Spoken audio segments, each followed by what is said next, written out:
বিসমিল্লাহির রহমানির রহিম। আজকে এমন একটি গুরুত্বপূর্ণ দিক নিয়ে আলোচনা করব, তা হলো বুকের ব্যথা এবং হার্ট অ্যাটাক।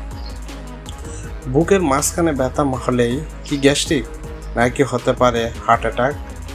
আজ 1 মিনিটে জেনে নেব সেই গুরুত্বপূর্ণ পার্থক্যটি।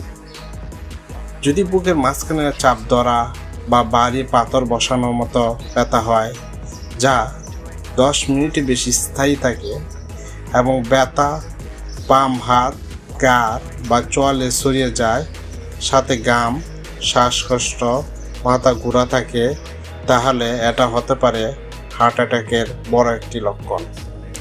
দেরি না করে দ্রুত হাসপাতালে নিয়ে যান।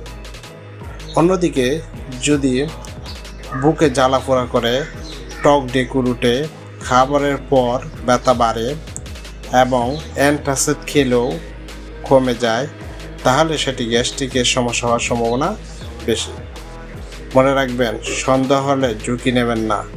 গ্যাস্ট্রিক ভেবে অবহেলা করলে বিপদ হতে পারে। স্বাস্থ্য সচেতন থাকুন, নিয়মিত চেক আপ করুন, আর এই তথ্যটি শেয়ার করে অন্যকে সচেতন করুন। আল্লাহ হাফেজ।